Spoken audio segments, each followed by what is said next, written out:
전능하신 예수님의 이름으로 기도하옵나이다. 아멘. 오늘 우리에게 주시는 거룩하신 하나님의 말씀은 요한복음 14장 13절에서 14절 말씀입니다. 요한복음 14장 13절에서 14절 말씀입니다.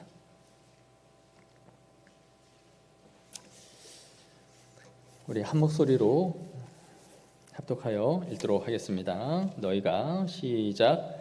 너희가 내 이름으로 무엇을 구하든지 내가 행하리니 이는 아버지로 하여금 아들로 말미암아 영광을 받으시게 하려 함이라. 내 이름으로 무엇이든지 내게 구하면 내가 행하리라. 아멘. 오늘 우리는 제목에서 말씀드린 것처럼 예수님의 이름으로 기도를 드린다라는 이 의미가 무엇인지를 이제 살펴보려고 합니다. 우리는 항상 모든 기도를 함에 있어서 그 끝에 예수님의 이름으로 기도드립니다라는 말을 붙여서 마무리를 하죠. 근데 그 의미가 또 무엇인지를 또 우리가 알고 분명하게 사용해야 됩니다. 오늘 본문의 예수님은 너희가 내 이름으로 무엇을 구하든지 내가 행하리니 이는 아버지로 하여금 아들로 말미암아 영광을 받으시게 하려 함이라. 이들로 말미암아 내 이름으로 무엇이든지 내게 구하면 내가 행하리라. 이렇게 말씀하셨는데 오늘 여기서만 말씀하신 것이 아니고요. 우리 15장 16절에도 보시면 내 이름으로 아버지께 무엇을 구하든지 다 받게 하려 함이라. 이렇게 또 말씀하고 계세요. 또 16장 23절 24절도 보시면 그날에는 너희가 아무것도 내게 묻지 아니하리라. 내가 진실로 너희에게 이르노니 너희가 무엇이든지 아버지께 구하는 것을 내 이름으로 주시리라. 지금까지는 너희가 내 이름으로 아무것도 구하지 아니하였으나 구하라. 그리하면 받으리니 너희 기쁨이 충만하리라. 이렇게 말씀하심으로써 어떤 기도이든지 이 하나님 앞에 예수님의 이름으로 구하라 라고 이렇게 말씀하시고 계시고 그렇게 내 이름으로 구할 때에 너희가 받을 것이다. 이것을 요한복음에만 벌써 3번이나 이렇게 반복하여 말씀하고 계세요. 너희가 내 이름으로 구하면 받게 된다라는 확실한 약속을 주고 계신 것이죠. 그래서 우리는 이 예수님의 가르침에 따라 우리가 기도할 때마다 예수님의 이름으로 지금 기도를 드리고 아뢰고 있는 것이죠. 그런데 구약 성경을 보면 구약의 성도들은 예수님의 이름으로 기도를 하지 않았다라는 것을 볼 수 있어요. 그 이유는 아직은 성육신을 하시기 이전이었으므로 예수님의 이름으로 기도를 드리라라는 가르침이 없었기 때문일 것으로 볼 수 있습니다. 이러한 가르침이 없었죠. 그렇다고 하여 예수님의 이름으로 기도를 드리지 않았다 하여 하나님이 그 기도를 받지 않으신 것은 아니에요.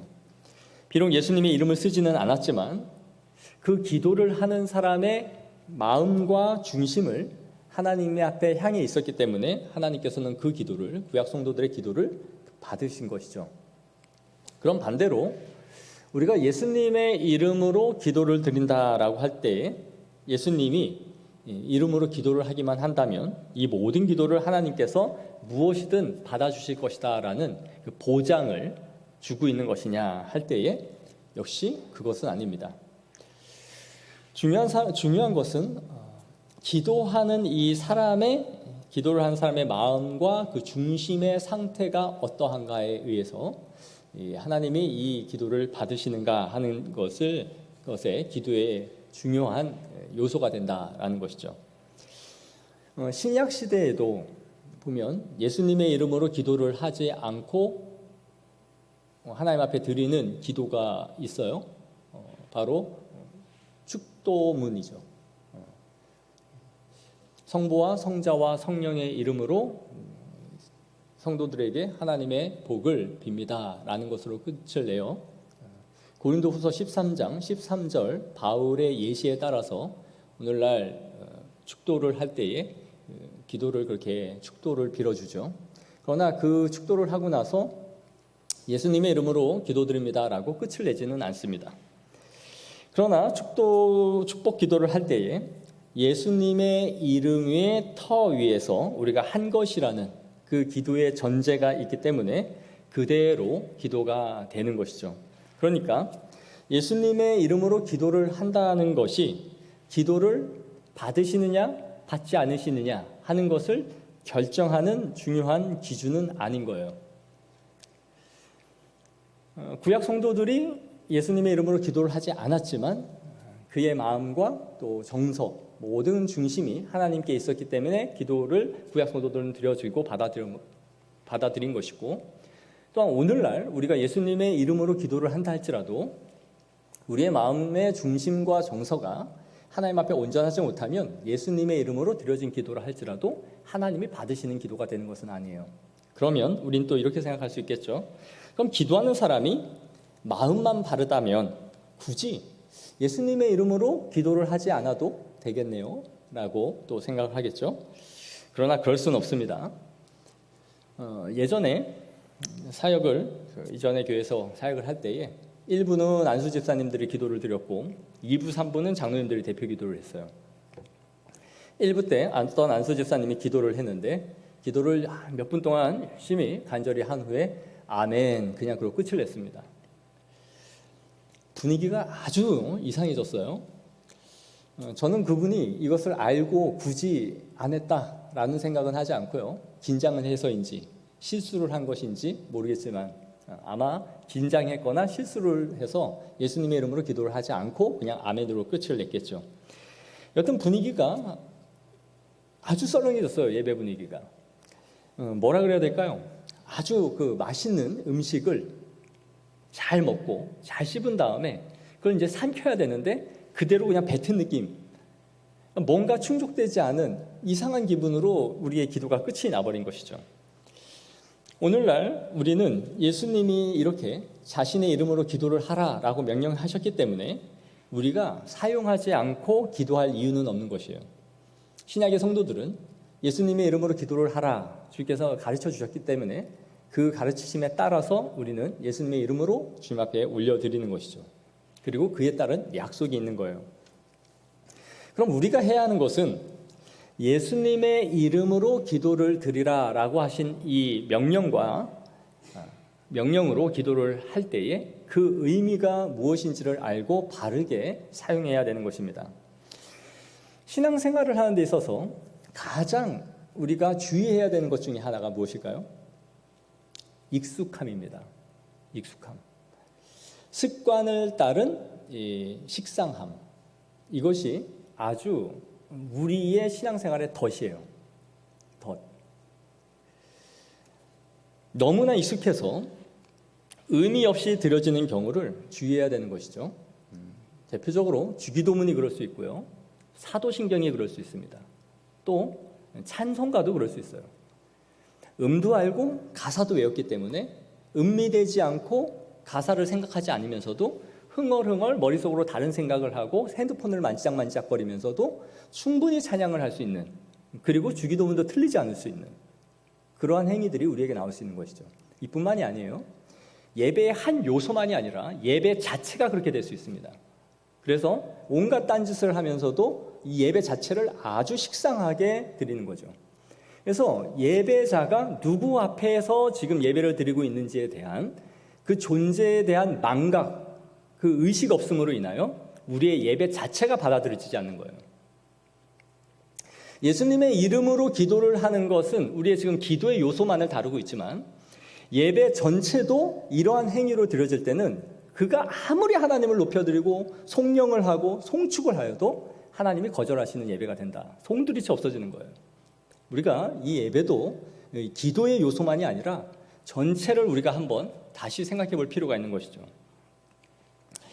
그러니까 오늘은 이 기도 부분을 우리가 다루고 있지만 우리가 예수님의 이름으로 기도를 드린다라는 것을 이렇게 배웠으니까 기도를 마무리할 때 사용하는 관용구 정도로 우리가 쉽게 이것을 쓰면서 사용할 수 있는 거예요. 그 의미를 모르는 것이죠. 자, 우리가 내 이름으로 아버지께 무엇을 구하든지 다 받게 된다라고 지금 이렇게 약속하신 말씀을 볼 때에 오해를 하는 것이 무엇이냐면 무엇이든지 구하면 다 된다라는 것에 방점을 두는 거예요. 무엇이든지 구하면 다 주신다. 내가 뭐를 구하든지 하나님이 다 주신다라는 이 약속의 보장으로 이 말씀을 주신 건가요? 1차적으로는 맞습니다. 1차적으로는 오늘날 우리에게 필요한 양식을 구하든지 건강을 구하든지 교회를 위하여 구하든지 하나님의 영광과 그분의 나라를 위하여 구하든지 1차적으로 하나님은 그분의 이름으로 구하는 모든 것에 응답하시는 것이 맞아요. 하지만 기도를 함에 있어서의 제한은 없지만 기도가 무엇이든지 아랜다고 하여 하나님이 다 받아주시는 것은 아니다라는 것을 알아야 되는 것입니다. 기도를 하는 데 있어서의 제한은 없지만 모든 기도를 했다 하여 그것이 하나님이 다 받는 기도는 아니시다. 기도는 하나님이 받으실 만한 합당한 자세와 마음으로 드려질 때에 그 기도가 하나님 앞에 드려지고 받아지는 것이에요. 그 기도는 하나님의 속성과 성품에 합당하게 드려질 때에 받아지는 것이에요. 이건 너무나 당연한 거예요. 가인과 아벨이 제사를 드렸을 때에도 히브리 성경에는 가인과 그 제물, 아벨과 그 제물이라고 되어 있어요. 헌제자와 헌제물이 분리되지 않았다라는 걸 의미해요. 그러니까 하나님은 그 제물을 받지 않은 것이 아니라 헌제자를 안 받은 거예요.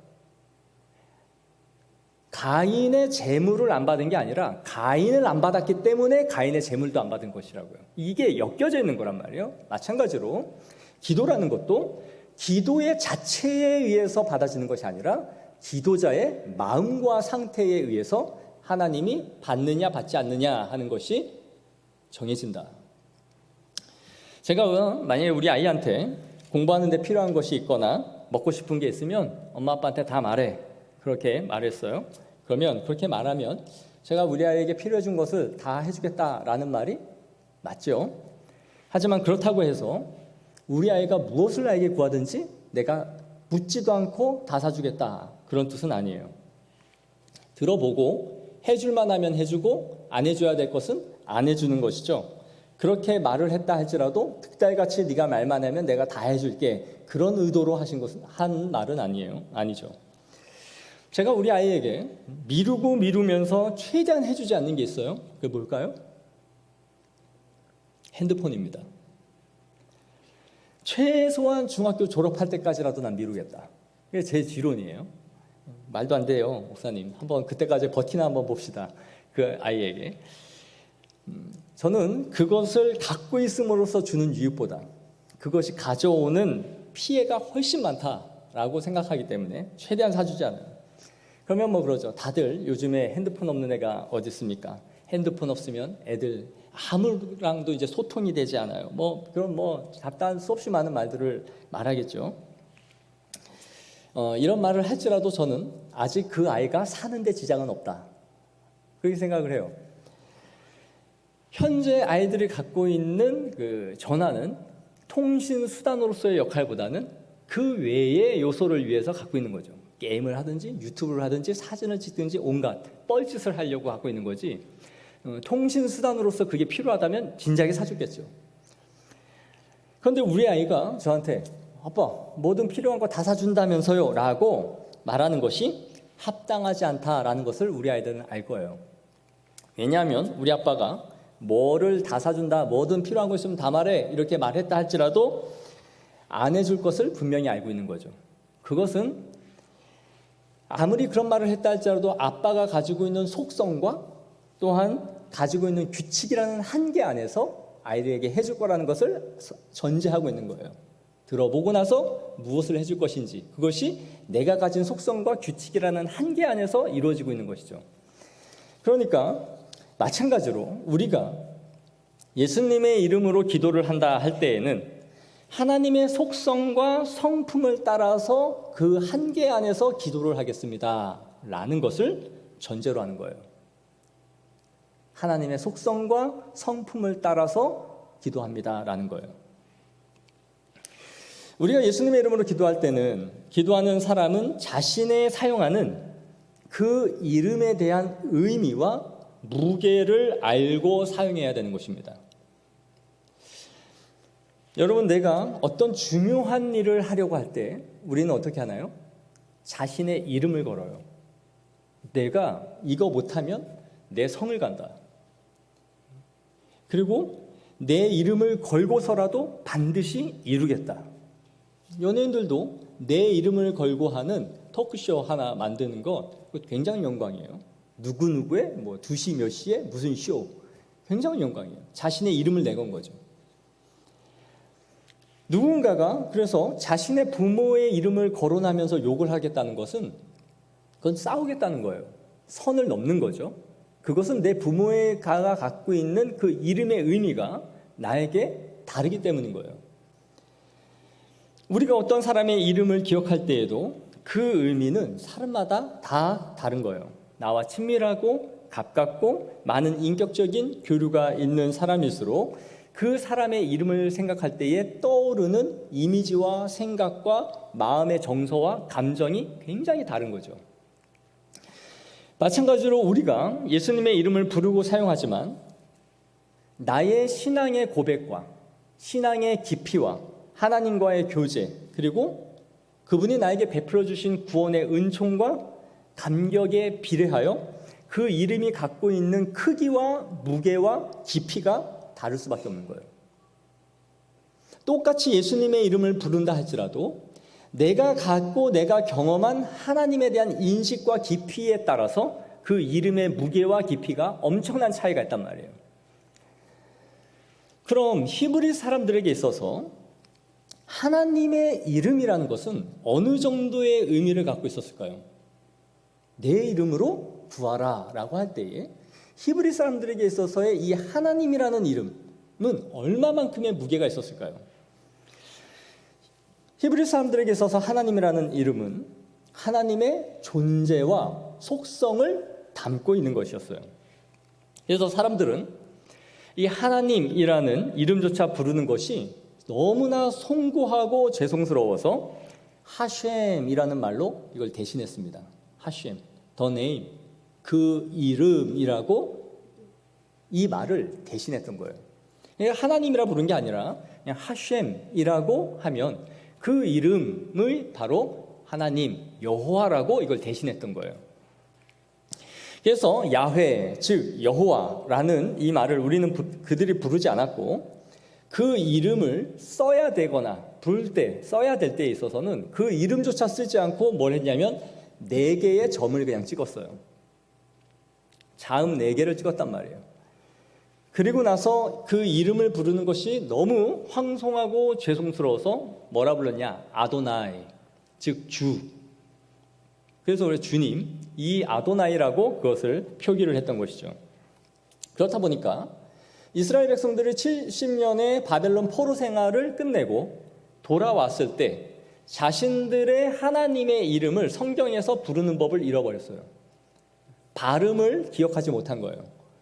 그러니까 그 이전에도 이 이름을 부르지 않았는데 70년의 포로 생활을 했다라는 것은 2세대가 이미 지나갔으니 이 이름을 쓰지도 부른 적도 없는 이름이 돼버린 것이죠. 그래서 이 발음조차 까먹어버린 거예요. 그래서 오늘날 이 구약의 학자들은 우리가 여호와, 야훼라고 이름을 부르고 있지만 이것이 확실한 발음이 아닐 수도 있다라고 말을 하는 거예요. 이 발음을 우리가 쓰고는 있지만 확실한 말은 아닐 수 있다.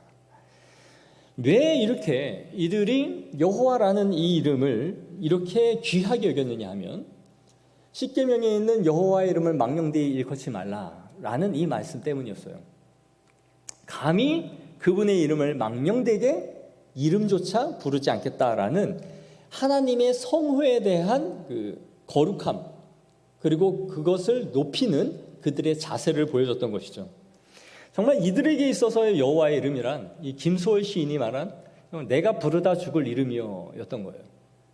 그 이름을 한 번 제대로 부르지도 못하고 존중히 여기며 거룩한 성호로서 항상 간직하며 구했던 것이 이 여호와의 이름이었다라는 것이죠.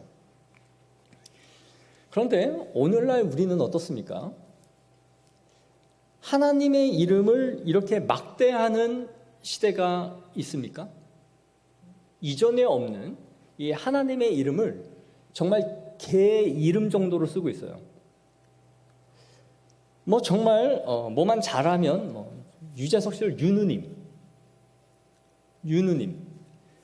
또 이제 갖다 붙일 데가 없어서 치킨에까지 이제 하나님의 이름을 붙여서 치느님.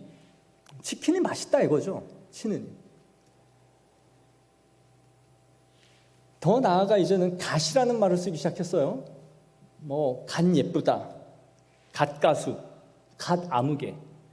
그의 하는 능력과 이 재능이 신에 가깝다, 신의 경지에 올랐다라는 의미죠.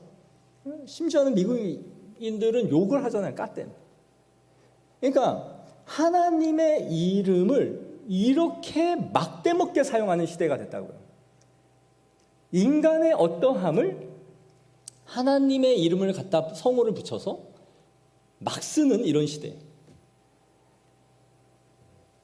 히브리 사람들에게 있어서는 정말 입에다 담을 수조차 없는 그 거룩한 하나님의 이름을 오늘날 이 시대가 이런 식으로 훼손하는 행위가 일상이 되었고, 그리스도인이 이러한 것에 대한 불쾌한 감정조차 느끼지 않고 살아가요.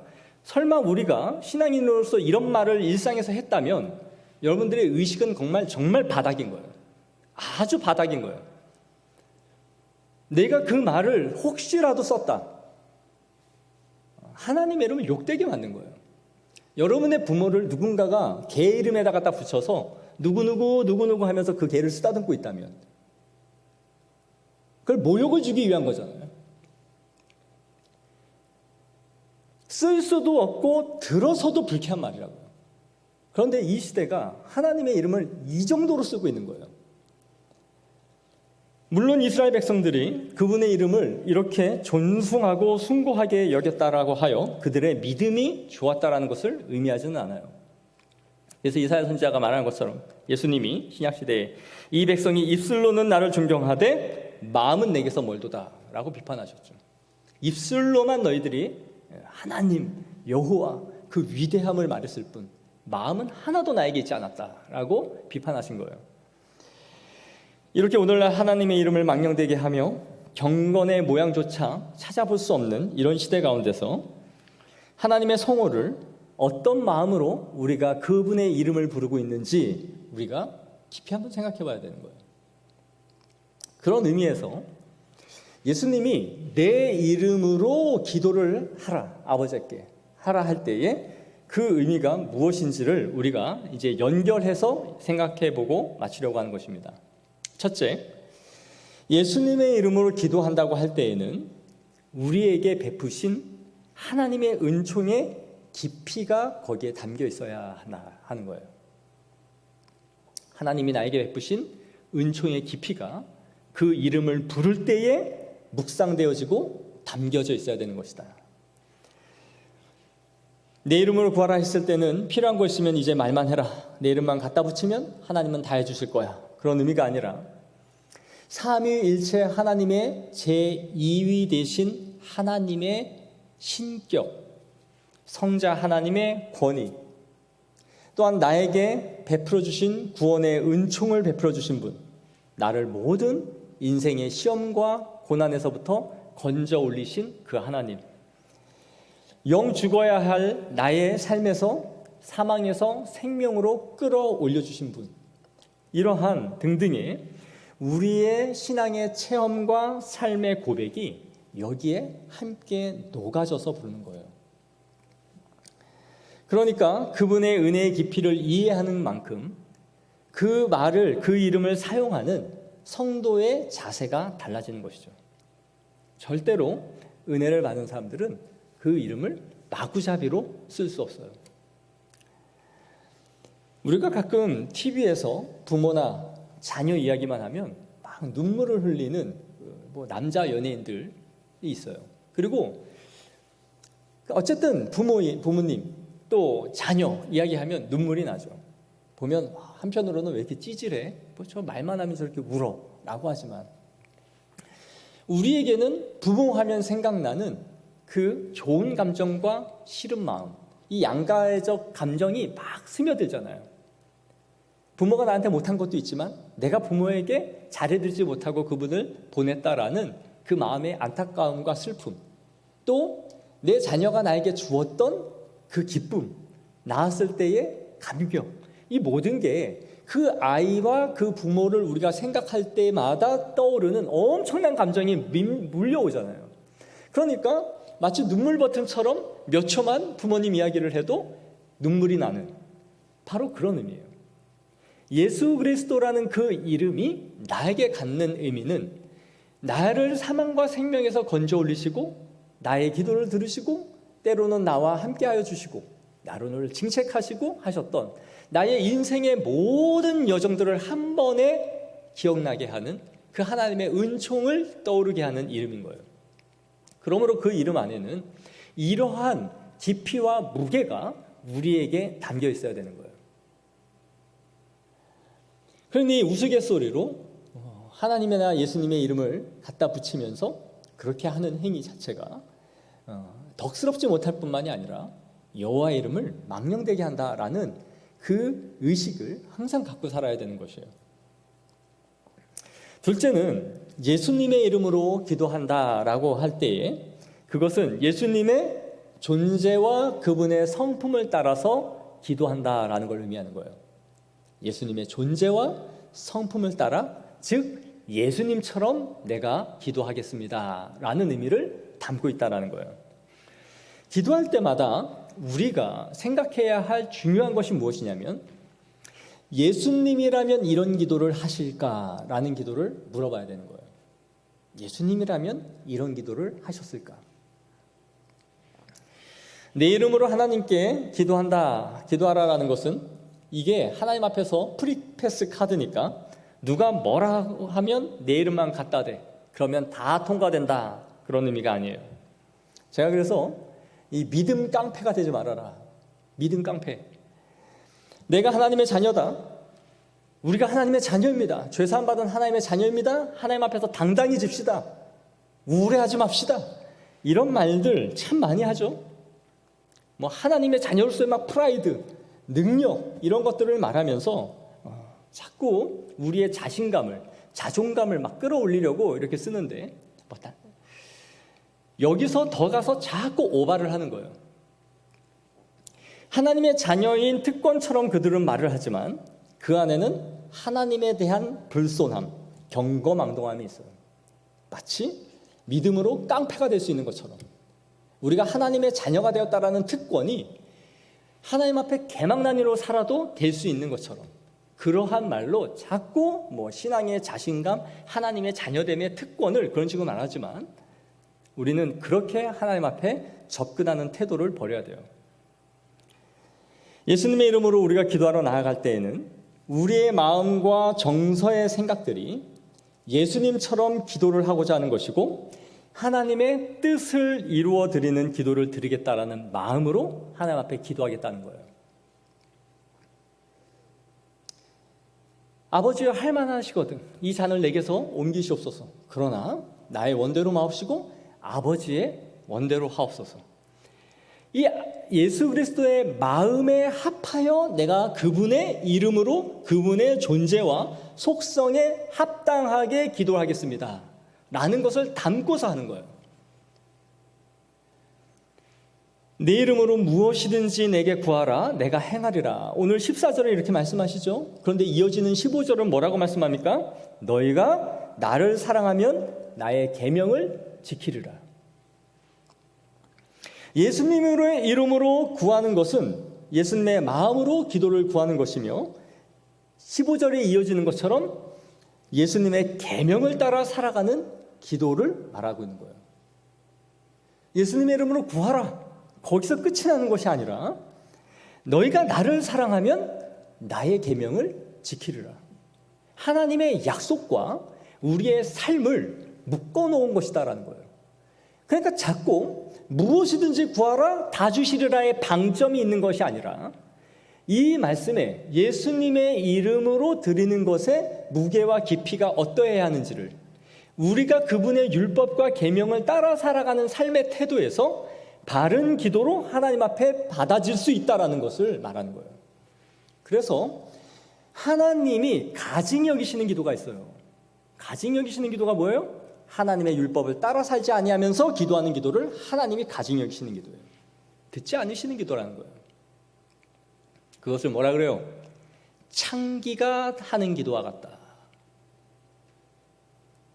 죄를 끊어버리고 재물을 하나님 앞에 드리려다가도 죄가 생각나거든 그것에 대해서 사화하고 화해하고 돌아와서 하나님 앞에 재물을 드리라. 우리가 그것을 끊지 아니하고 하는 기도가 하나님 앞에 합당한 기도로 예수님의 이름으로 합당한 기도가 되지 않는다라는 것을 우리에게 말씀해 주고 있는 것입니다. 마지막 셋째는 예수님의 이름으로 기도한다라는 것은 예수님의 공로에 의지하여 내가 기도하겠습니다 라는 의미를 담고 있어요. 나의 상태나 어떤 조건이나 행위가 아니라 오직 예수님의 공로에 의지하여 내가 하나님 앞에 지금 나아가고 있습니다 라는 것을 고백하는 것이죠. 우리가 예수님의 공로로 죄사함을 받고 정결하게 되었지만 그렇게 되었다고 하여 하나님께 직접적으로 무엇이든지 말할 수 있고 그것을 하나님이 받으시는 것이 아닙니다.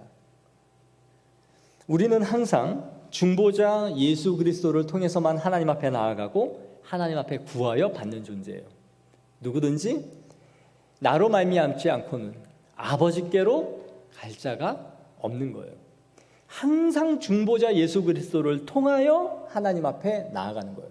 즉 우리의 기도나 우리의 마음의 상태나 우리의 깨끗함, 우리의 정결함 때문에 하나님이 우리의 기도를 받으시는 것이 아니라 우리를 위하여 죽으신 중보자 예수 그리스도로 말미암아 우리의 기도를 받아주시는 거예요. 바로 이거를 하나님 앞에 예수 이름으로 기도할 때마다 중보자 예수 그리스도의 공로를 기억하면서 구하는 거예요. 만약에 이것을 우리가 모르면 하나님 앞에 어떻게 우리가 기도를 합니까? 어떻게 죄사함을 회개를 할 수 있습니까?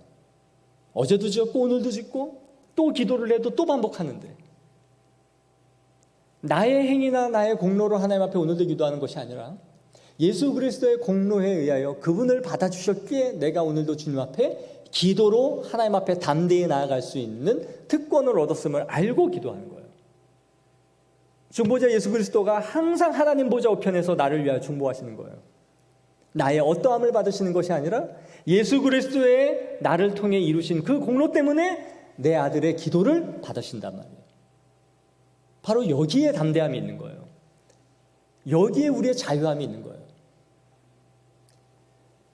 그래서 성도는 항상 하나님 앞에 설 때마다 빈곤함을 인식하게 되는 것입니다. 거지와 같이 하나님 앞에 손을 벌릴 수밖에 없는 애처로운 처지임을 주님 앞에 아뢰고 그 손을 주님 앞에 벌리는 거예요. 내가 비록 하나님의 자녀가 되었지만 내가 당당하게 하나님 앞에 나아갈 수 있는 자녀로서의 특권을 내가 획득한 것이 아니라 예수 그리스도의 독생자의 죽으심을 통해 양자됨, 의롭다 하심을. 사랑하는 성도 여러분, 항상 주님의 이름을 우리가 주님의 이름으로 기도를 할 때마다 그 기도를 통해 받게 될 복과 그 은혜와 기쁨이 넘치게 그분의 이름 안에서 부어주실 것임을 믿고 나아가기를 원합니다. 그러나 그 이름을 사용할 때마다 그분의 이름을 가볍게 여기지 말고 그 이름이 갖고 있는 이 풍성한 나에게 베풀어 주신 은총 앞에 은총을 기억하며 사용하기를 원해요. 나의 권리나 나의 능력이 아니라 예수 그리스도를 통해 내가 기도를 하나님 앞에 아뢰고 있음을 하나님 앞에 겸손히 구할 때 하나님께서 우리를 풍성하게 은혜를 주실 뿐만 아니라 우리의 기도를 받아주시는 것입니다. 오늘날 이 시대만큼 여호와의 이름을 망령되이 일컫지 말라라는 이 계명이 마구잡이로 범해지고 있는 이런 시대도 일찍이 없었을 거라는 생각이 들어요. 그러나 우리 그리스도인에게 있어서의 예수 그리스도의 이름은 정말 우리에게는 소중한 이름이며 질그릇에 담긴 보배와 같이 귀하게 여겨야 되는 이름인 줄 믿습니다. 그래야 예수 그리스도의 이름을 따라 기도할 때마다 그 은혜를 기억하며 하나님 앞에 아뢰는 믿음의 성도들이 되어지기를 소망합니다.